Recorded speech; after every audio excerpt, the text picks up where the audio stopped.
పర్వతాలు బద్దలైతే నిప్పులు చిమ్ముతూ లావా గాల్లోకి ఎగిసిపడుతుంది. కొన్ని వందల కిలోమీటర్ల మేర దుమ్ము కప్పేస్తుంది. అదే అగ్ని పర్వతం సముద్రంలో పెలితే ఏం జరుగుతుంది?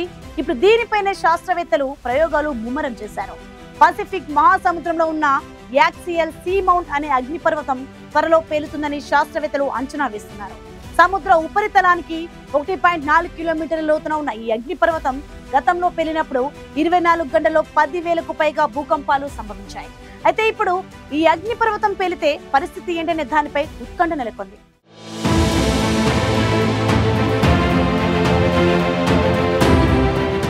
అమెరికాలోని ఒరేగాన్ తీరం నుంచి 300 మైళ్ల దూరంలో ఉన్న యాక్సియల్ సీమౌంట్ అగ్ని పర్వతం త్వరలో పేలుతుందంటూ శాస్త్రవేత్తలు అంచనా వేస్తున్నారు.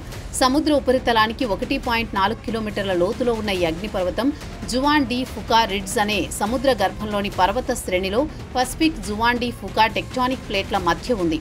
ఈ రెండు ప్లేట్లు ఒకదానికొకటి దూరంగా జరుగుతుండటంతో ఈ ప్రాంతంలో తరచూ భూమిలో మార్పులు జరుగుతుంటాయి. దీని ఫలితంగా మాగ్మా ఉపరితలంపైకి చేరి అగ్నిపర్వత చర్యలు సంభవిస్తాయి. ఈ అగ్నిపర్వతం 1 మైలు వెడల్పు 3600 అడుగుల ఎత్తు ఉంది. మాగ్మా ఛాంబర్ కూలిపోవడం వల్ల పెద్ద కాల్డెరా ఏర్పడింది. ఒరేగాన్ స్టేట్ యూనివర్సిటీకి చెందిన పరిశోధకులు, శాస్త్రవేత్తలు ఈ అగ్నిపర్వతాన్ని దశాబ్దాలుగా పరిశీలిస్తున్నారు.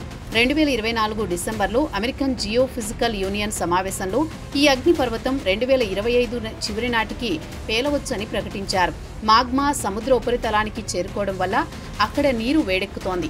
మరోవైపు ఈ ప్రాంతంలో రోజుకు 200 నుంచి 1000 భూకంపాలు నమోదవుతున్నాయి. అయితే 2015లో ఈ అగ్నిపర్వతం పేలడానికి ముందు రోజుకు 2000 భూకంపాలు నమోదయ్యాయి. అయితే ఆ తర్వాత ఈ సంఖ్య ఆ స్థాయికి చేరలేదని శాస్త్రవేత్తలు తెలిపారు. అయితే ఇప్పుడు తరచూ భూకంపాలు సంభవిస్తున్న నేపథ్యంలో త్వరలో అగ్నిపర్వతం పేలే అవకాశం ఉందని వారు అంచనా వేస్తున్నారు.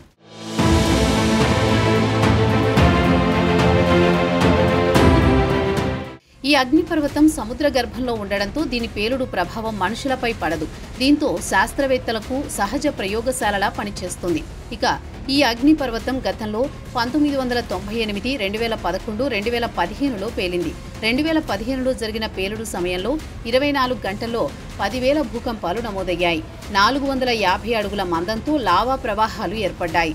సముద్ర గర్భం సుమారు 8 అడుగులు కుంగిపోయింది. ఈ పేలుడు 1 నెల వరకు కొనసాగింది. 25 మైళ్ల దూరం వరకు లావా ప్రవహించింది. ఈ సంఘటనలు శాస్త్రవేత్తలకు అగ్నిపర్వత ప్రక్రియలను అర్థం చేసుకోవడానికి కీలకమైన సమాచారాన్ని అందించాయి. ఇటీవల కాలంలో శిలాద్రవం బయటికి వచ్చే అవకాశాలు ఎక్కువయ్యాయని శాస్త్రవేత్తలు తెలిపారు. అంతేకాక తరచూ భూమి కంపిస్తోందని, అగ్నిపర్వతం తాజా స్థితిని తెలుసుకునేందుకు సమీప ప్రాంతం దాకా కేబుల్ వ్యవస్థ ద్వారా భూకంప తీవ్రతలను కనిపెట్టే ఏర్పాట్లు చేశామని వెల్లడించారు. ఇక ఈసారి పేలుడు కూడా గత పేలుళ్ల మాదిరిగానే ఉంటుందని శాస్త్రవేత్తలు అంచనా వేస్తున్నారు. ఇది ఒక షీల్డ్ వోల్కానో కావడం వల్ల ఇది హవాయిలోని అగ్నిపర్వతాల మాదిరిగా విస్ఫోటనం కాకుండా లావాను సాంద్రంగా విడుదల చేస్తుంది. ఈ పేలుడు సముద్ర గర్భంలో జరగడం వల్ల ఒరేగాన్, వాషింగ్టన్ తీరాలపై ఎలాంటి ప్రభావం ఉండదు.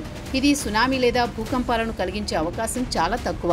అయితే సముద్ర గర్భంలో లావా ప్రవాహాలు, హైడ్రోథర్మల్ వెంట్స్ నుంచి వెలువడే ఖనిజ సమృద్ధ నీటి ఫౌంటైన్లు, స్నో బ్లోవర్స్ వంటి సూక్ష్మజీవుల ఉత్పత్తి జరగవచ్చు.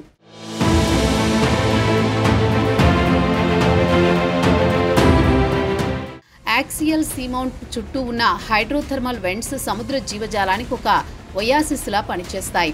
ఇక్కడ సూక్ష్మజీవులు, ట్యూబ్ వామ్స్, పీతలు, చేపలు, ఆక్టోపస్లు వంటి జీవులు సూర్యరశ్మి లేకుండానే విపరీతమైన పరిస్థితుల్లో జీవిస్తాయి. ఈ వెంట్స్ నుంచి వెలువడే 700 డిగ్రీల ఫారెన్హీట్ వేడి నీటిలో ఖనిజాలు, సూక్ష్మజీవులు ఉంటాయి. ఇవి ఈ జీవులకు ఆహారంగా ఉపయోగపడతాయి. అయితే పేలుడు సమయంలో లావా ప్రవాహాలు ఈ వెంట్స్ను మూసివేయవచ్చు. 2011లో జరిగిన పేలుడులో ఒక వెంటింగ్ ప్రాంతం పూర్తిగా లావాతో కప్పబడి జీవులు నాశనమయ్యాయి. కానీ ఆశ్చర్యకరంగా 3 నెలల్లోనే ఈ ప్రాంతంలో కొత్త జీవులు తిరిగి కలిశాయి. దీని కారణంగా సముద్ర జీవజాలంలో అద్భుతమైన పునరుత్పత్తి జరుగుతుంది. ఈసారి కూడా ఇలాంటి ప్రభావం ఉంటుందని శాస్త్రవేత్తలు అంచనా వేస్తున్నారు. అయితే ఈ జీవులు త్వరగా కోలుకుంటాయని చెబుతున్నారు.